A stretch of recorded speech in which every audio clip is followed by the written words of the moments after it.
저 여러분이 한 절씩 교독하겠습니다. 여호와께서 이르시되 내가 너희를 사랑하였노라 하나 너희는 이르기를 주께서 어떻게 우리를 사랑하셨나이까 하는도다. 나 여호와가 말하노라 에서는 야곱의 형이 아니냐. 그러나 내가 야곱을 사랑하였고 에서는 미워하였으며 그의 산들을 황폐하게 하였고 그의 선업을 광야의 이리들에게 넘겼느니라. 에돔은 말하기를 우리가 무너뜨림을 당하였으나 황폐된 곳을 다시 쌓으리라 하거니와 나 만군의 여호와는 이르노라 그들은 쌓을지라도 나는 헐리라. 사람들이 그들을 일컬어 악한 지역이라 할 것이요 여호와의 영원한 진노를 받은 백성이라 할 것이며 너희는 눈으로 보고 이르기를 여호와께서는 이스라엘 지역 밖에서도 크시라 하리라.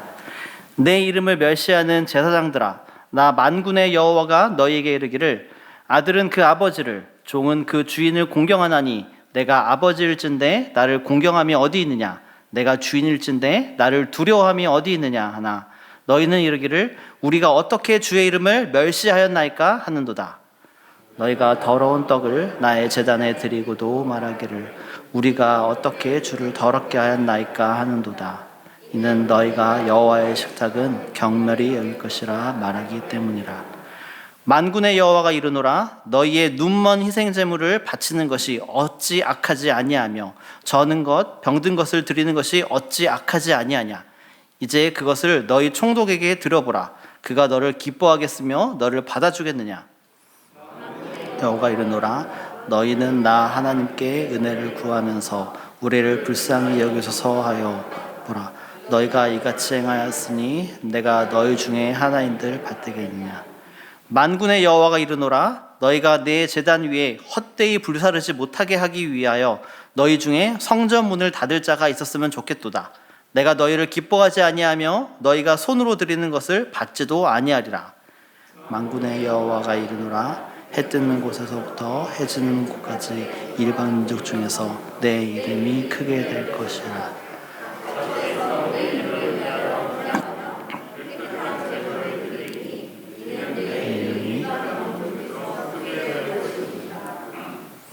그러나 너희는 말하기를 여호와의 식탁은 더러워졌고 그 위에 있는 과일 곧 먹을 것은 경멸히 여길 것이라 하여 내 이름을 더럽히는도다. 만군의 여호와가 이르노라 너희가 또 말하기를 이 일이 얼마나 번거로운고 하며 고웃음치고 훔친 물건과 저는 것 병든 것을 가져왔느냐. 너희가 이같이 복음물을 가져오니 내가 너희 손에서 받겠느냐. 이는 여호와의 말이니라. 함께 읽겠습니다. 짐승떼 가운데서 수컷이 있거늘 그 서원하는 일에 흠 있는 것으로 속여 내게 드리는 자는 저주를 받으리니 나는 큰 임금이요 내 이름은 이방 민족 중에서 두려워하는 것이 됨이니라. 만군의 여호와의 말이니라.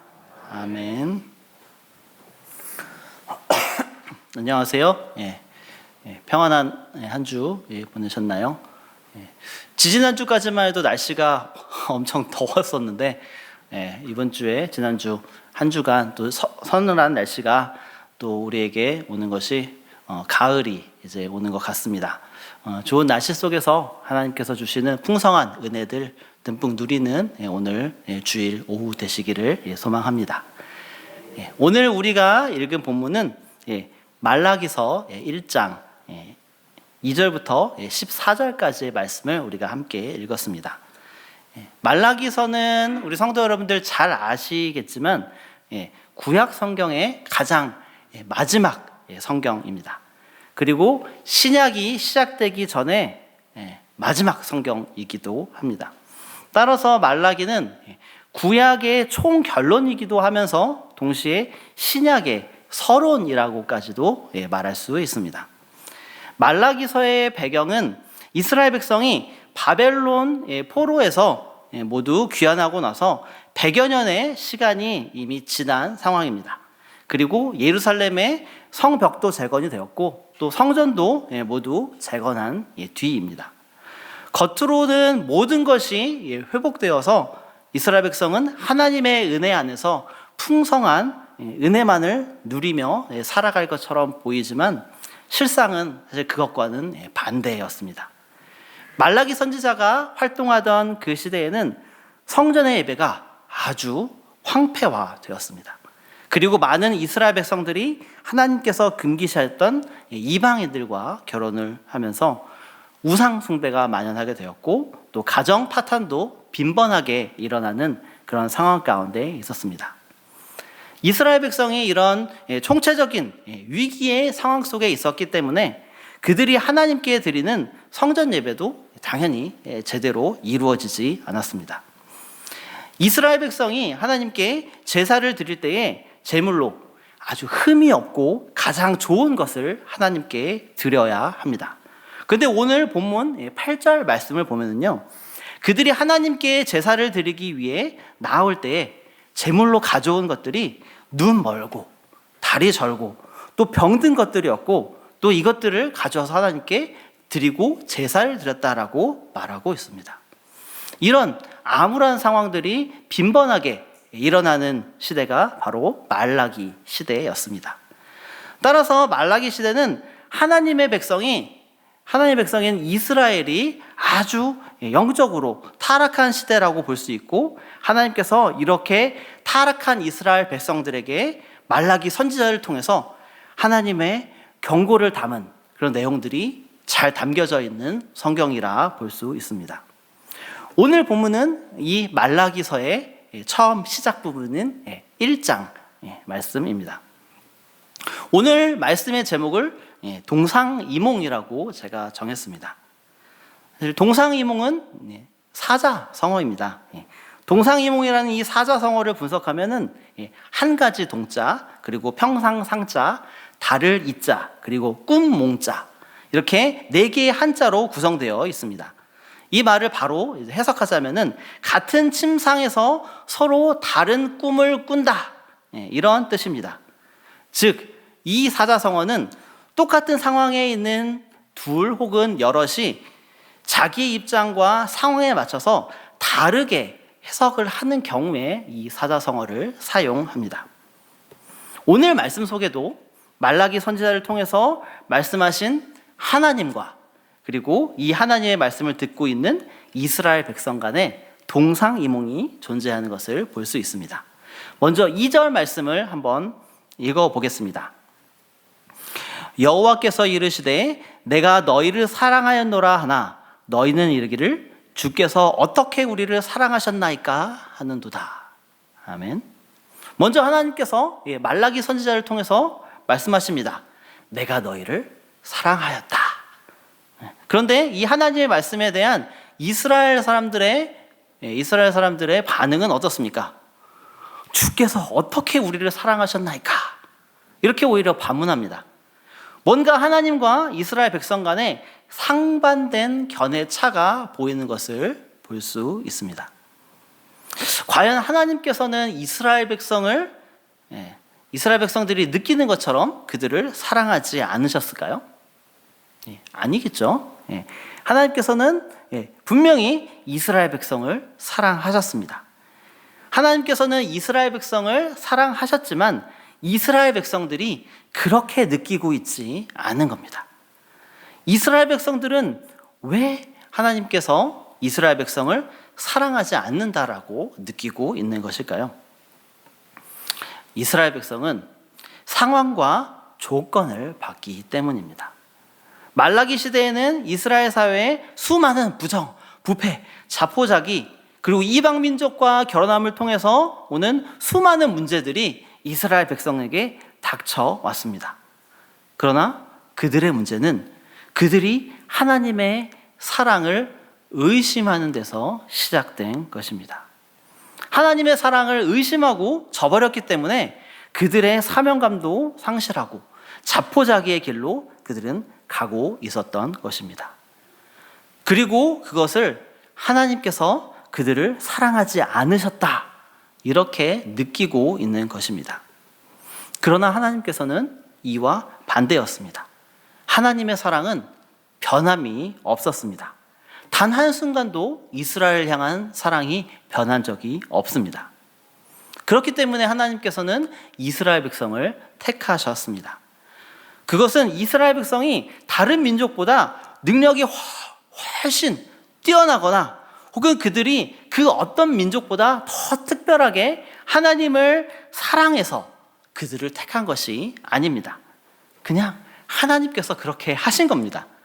이스라엘이라는 백성의 존재가 어떠하느냐와는 전혀 상관없이 하나님께서는 하나님의 주권으로 이스라엘 백성을 택하시고 그들을 사랑하시는 것입니다.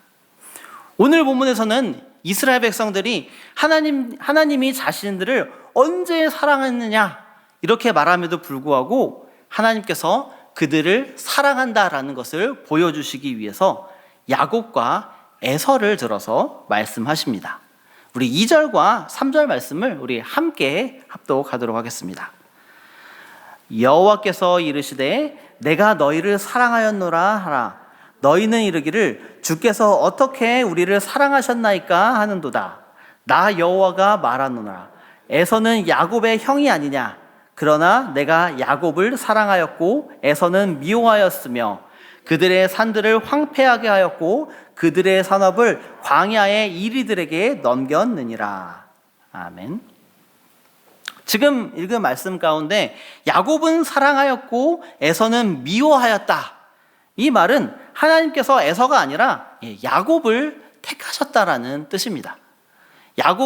에서는 야곱의 형임에도 불구하고 하나님께서는 장자의 기업을 둘째인 야곱에게 주셨습니다. 강대국이었던 바벨론에 의해서 야곱의 후예인 이스라엘과 그리고 에서의 후손인 에돔은 모두 멸망을 당했습니다. 그러나 하나님께서는 이후에 야곱의 후손인 이스라엘은 다시 세우셨습니다. 하나님께서 예레미야 선지자를 통해서 이스라엘 백성에게 벌로 선포하신 70년의 포로 기간이 모두 끝나자 그들은 다시 본향으로 돌아올 수 있도록 하나님께서 행하셨고 그들의 신앙과 삶의 중심인 성전과 그리고 성벽도 다시 재건하도록 하나님께서 허락하셨습니다. 반면에 에돔은 멸망 후에 여전히 폐허가 되어 있습니다. 아까 읽은 4절 말씀에서는 설사 에돔이 황폐된 곳을 다시 쌓을지라도 하나님께서는 그것들을 다시 헐 것이다라고 단호하게 말씀하고 계십니다. 즉 하나님께서는 장남이었던 에서가 아닌 차남이었던 야곱을 택하시고 그에게 하나님의 백성을 이루도록 하셨던 일들과 그에게 하셨던 그 약속들 그리고 그 모든 것들을 하나님께서 기억하시고 야곱의 후손인 이스라엘 백성들에게 여전히 은혜를 베푸시고 여전히 그들을 사랑하고 계신다라는 것을 다시 한번 말씀하고 계신 것입니다. 아까 말씀드렸지만 그것은 이스라엘 백성이 더 뛰어나서 그들이 하나님을 더욱더 잘 섬기고 사랑해서가 아닙니다. 이 사랑은 하나님의 무조건적인 사랑이기 때문입니다.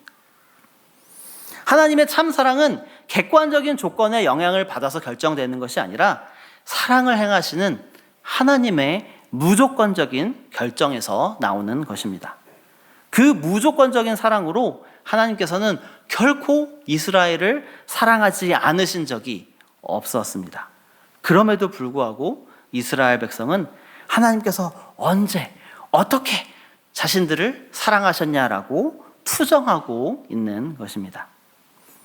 그리고 오늘 보면 6절부터는 제사를 섬기는 제사장들에 대해서 말하고 있습니다. 6절 말씀에도 역시 같은 상황에 대해서 하나님께서 생각하시는 것과 제사장들이 생각하는 것이 다른 동상이몽의 또 다른 케이스가 나오고 있습니다. 6절을 우리 함께 읽어보겠습니다. 내 이름을 멸시하는 제사장들아, 나 만군의 여호와가 너희에게 이르기를 아들은 그 아버지를, 종은 그 주인을 공경하나니 내가 아버지일 때 나를 공경함이 어디 있느냐? 내가 주인일진데 나를 두려워함이 어디 있느냐 하나 너희는 이르기를 우리가 어떻게 주의 이름을 멸시하였나이까 하는도다. 아멘. 하나님께서는 지금 제사장들에게 아들은 아버지를 공경하고 종은 주인을 공경하는 것이 너무나도 당연한 것인데 제사장들의 아버지 되시며 주인 되신 하나님을 공경하지 않는다라고 이렇게 말씀하십니다. 그러다 제사장들은 어떻게 반응합니까? 우리가 어떻게 주의 이름을 멸시하였습니까? 이렇게 반문하고 있습니다. 이런 제사장들의 반응에 대해서 하나님께서는 말라기 선지자를 통해서 아주 강한 어조로 책망하고 계십니다. 7절과 8절 말씀인데요. 이것도 함께 읽어보겠습니다. 너희가 더러운 떡을 나의 제단에 드리고도 말하기를 우리가 어떻게 주를 더럽게 하였나이까 하는도다. 이는 너희가 여호와의 식탁은 경멸히 여길 것이라 말하기 때문이라. 만군의 여호와가 이르노라 너희가 눈먼 희생제물을 바치는 것이 어찌 악하지 아니하며 저는 것 병든 것을 드리는 것이 어찌 악하지 아니하냐. 이제 그것을 너희 총독에게 드려보라. 그가 너를 기뻐하겠으며 너를 받아주겠느냐. 아멘. 이들은 더러운 떡을 하나님의 제단에 드리고 나서 저희가 어떻게 주를 더럽게 하겠습니까? 이렇게 뻔뻔하게 말하고 있습니다. 그러면서 하나님의 식탁을 경멸했다라고 말하고 있습니다. 그리고 또 하나님께 드리는 제사의 희생제물로 흠없고 깨끗하고 순전한 것을 드려야 하는데 어차피 동물 죽일 거, 어차피 죽여서 제물로 드릴 거, 눈 멀고 다리 절고 병든 것, 이런 것들을 하나님께 바치는 것입니다. 이렇게 해놓고 그들은 하나님께 결코 주의 이름을 멸시하지 않았다, 이렇게 말하고 있는 것입니다. 그러나 여기서 하나님의 반응은 아까와는 좀 다른 것을 볼 수 있습니다. 첫 번째 모습 속에서는 하나님께서 야곱과 에서의 이야기를 통해서 이스라엘 백성을 단 한순간도 사랑하지 않은 적이 없었다라고 말씀하셨던 그 모습에 반해서 이번에는 아주 강한 어조로 제사장들을 비판하고 계십니다. 10절 말씀 한번 함께 읽어보겠습니다. 만군의 여호와가 이르노라 너희가 내 제단 위에 헛되이 불사르지 못하게 하기 위하여 너희 중에 성전문을 닫을 자가 있었으면 좋겠도다. 내가 너희를 기뻐하지 아니하며 너희가 손으로 드리는 것을 받지도 아니하리라. 아멘. 하나님께서는 이런 뻔뻔한 그들의 반응에 제단 위에 헛되이 제물을 불사르지 못하게 하겠다, 이렇게까지 말씀하십니다. 그래서 성전에 들어오지도 못하게 문을 닫을 사람이 있으면 좋겠다, 이렇게까지 말씀하십니다. 그리고 더 나아가서 그들이 손으로 드리는 것을 받지도 않겠다, 이렇게까지 말씀하고 계신 것입니다. 지금 이 말라기 선지자의 이 이야기가 전해지는 시점이 어떤 시점입니까? 이스라엘 백성이 포로 생활을 마치고 고향으로 돌아와 성전을 건축하고 또 하나님께 제사를 드리기 시작한 것이 그리 오래되지 않았습니다. 이제 갓 제사를 드릴 수 있게 회복이 되었는데 이들은 지금 하나님께 제사를 드리는 가장 중요한 본질을 왜곡하고 있는 것입니다. 제사는 누구를 위해서 드리는 겁니까? 죄에 물들어 있는 인간들을 위해서 드리는 것입니까? 아니면 제사를 받으시는 하나님을 위해서 드리는 것입니까?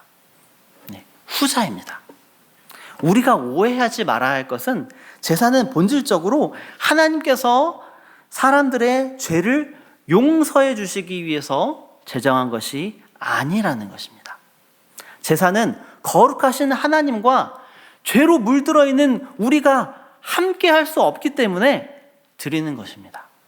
제사는 우리의 죄를 용서하는 것보다 제사를 받으시는 하나님의 영광이 우선인 것입니다. 사람으로부터 영광을 받으신 하나님께서 하나님의 영광을 사람에게 다시 비춰주시면서 은혜로서 사람들의 죄를 용서해 주시는 것이 제사의 본질입니다. 그런데 이들은 제사를 그냥 형식적으로 때우는 데에 급급했습니다. 제사를 받으시는 하나님을 멸시한 채 자신의 편의대로 자신의 이익대로 재물을 준비해서 하나님께 대충 그냥 제사를 드렸던 것에 대해서 하나님께서는 오늘 본문에서 아주 강한 어조로 비판하고 계신 것입니다. 이토록 하나님께서 이스라엘 백성을 택하시고 이스라엘 백성에게 제사라는 제도를 주시고 또 그들을 계속해서 사랑하시고 그들에게 수많은 은혜를 베풀어 주신 이유가 무엇일까요? 이스라엘 백성이 그토록 하나님을 떠나려고 부단히 노력했음에도 불구하고 하나님께서 계속해서 이스라엘 백성을 용서하시고 또 품으시고 사랑해 주시는 이유가 무엇일까요? 그 이유는 바로 오늘 본문 11절 말씀에 있습니다. 우리 다 함께 11절 말씀을 함께 읽어보겠습니다. 만군의 여호와가 이르노라. 해 뜨는 곳에서부터 해 지는 곳까지의 이방 민족 중에서 내 이름이 크게 될 것이라. 각 처에서 내 이름을 위하여 분향하며 깨끗한 제물을 드리니 이는 내 이름이 이방 민족 중에서 크게 될 것임이니라. 아멘. 하나님의 모든 관심은 해 뜨는 곳에서부터 해 지는 곳까지의 이방 민족 중에서 내 이름이 크게 되는 것, 그것에 있습니다.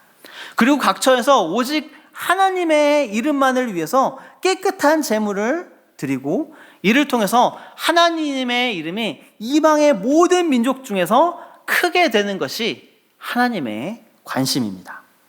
그리고 하나님께서는 그것을 이루시기 위해서 이스라엘 백성을 택하시고 이스라엘 백성을 통해서 하나님께서 그 뜻을 이루시기를 원하시며 그들을 사랑하셨던 것입니다.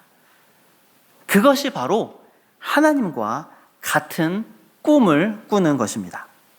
그러나 오늘 말씀 속에서 하나님께서 그런 계획을 가지시고 택하신 하나님의 백성인 이스라엘 백성은 포로 생활을 마치고 나서도 정신을 못 차립니다. 계속해서 하나님과 같은 곳에 있지만 하나님과 같은 꿈을 꾸지 못하고 자신만의 세계에 빠져서 자신들의 생각만을 주장하는 모습을 보여주고 있습니다.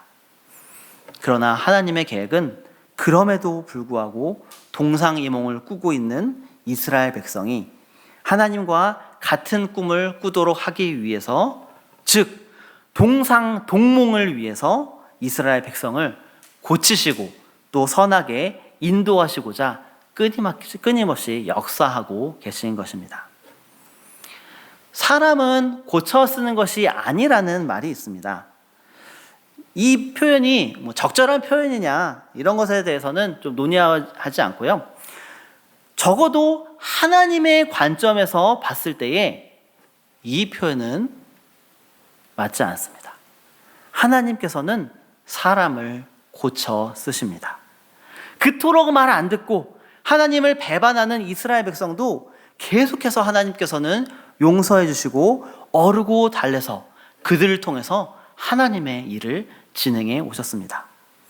나라가 망하고 살던 고향이 폐허가 되는 그런 벌을 받았음에도 불구하고 여전히 하나님과 다른 동상이몽을 꾸고 있는 그들에게도 비전을 주시고 동상동몽으로 하나님의 영광을 위해서 살도록 하셨습니다. 성전에 들어오지도 못하게 하고 문을 닫을 자가 있었으면 좋겠다 이렇게 하신 하나님의 표현은 이스라엘 백성을 내치는 것이 아니라 하나님의 뜻에 맞게 회복되어 온전하게 나오기를 바라는 간절한 마음이었던 것입니다. 하나님께서는 그 간절한 마음을 말라기 선지자 이후 400년의 하나님의 침묵기 이후에 다윗의 자손인 바로 예수 그리스도를 통해서 하나님께서 행하셨습니다. 그리고 동상동몽의 꿈을 가진 예수님의 제자들과 함께 하나님의 궁극적인 일들을 행하도록 하셨습니다. 그리고 그 동상동몽의 꿈을 꾼 사람들, 그리고 그 사람들이 행한 하나님의 일들은 시대와 장소를 초월해서 2022년 이 동양의 끝자락에 있는 우리에게도 그 일을 행하셨습니다. 그리고 그 일들을 계속해서 이어가기 위해서 지금 이 자리에 계신 저와 여러분을 부르신 것입니다. 새순의 성도 여러분들은 하나님과 같은 자리에서 다른 꿈을 꾸고 있는 사람입니까? 아니면 하나님과 같은 자리에서 같은 꿈을 꾸고 있는 사람입니까? 하나님께서는 우리를 사랑한다고 계속 말씀하시는데 하나님 정말 나를 사랑하시는 것 맞으시나? 이렇게 반문하시는 분 혹시 계십니까? 설사 그렇다 하더라도 하나님께서는 우리를 여전히 사랑하십니다. 왜냐하면 지금 우리가 이 자리에서 예배를 드리는 것 자체가 우리의 의지가 아닌 하나님의 부르심이 우선했기 때문입니다. 그렇기 때문에 하나님께서는 우리를 통해서 모든 민족을 구원하시는 하나님의 계획을 이루어가는 일에 함께할 동역자로 우리를 부르신 것이고 택해 주신 것입니다. 현수막에 나와 있는데요. 우리가 10월 22일부터 23일간 양일간 새생명 축제를 우리가 진행을 합니다.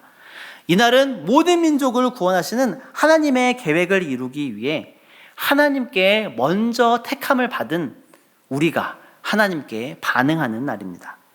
하나님께서는 우리가 하나님과 한 자리에서 다른 꿈을 꾸는 사람이 되기를 원치 않으십니다. 하나님께서는 하나님과 우리가 같은 곳에서 같은 꿈을 꾸며 모든 민족을 구원하시려 하는 하나님의 계획에 동참하기를 원하십니다. 그 일에 저와 여러분을 부르고 계십니다. 우리가 하나님과의 같은 자리에서 같은 꿈을 꾸며 나아가는 하나님의 자녀가 되기를 소망합니다. 그리고 우리를 통해서 해 뜨는 곳에서부터 해 지는 곳까지 이방 민족 중에서 하나님의 이름이 크게 되고 그리고 각 처에서 하나님의 이름을 위하여 예배하며 그리고 깨끗한 제물을 드리는 사람들이 많이 나오기를 소망합니다. 이를 통해 하나님의 마음이 바로 나의 마음이 되어 하나님의 마음을 시원하게 해드릴 그런 새순의 귀한 성도 여러분들 되시기를 소망합니다. 우리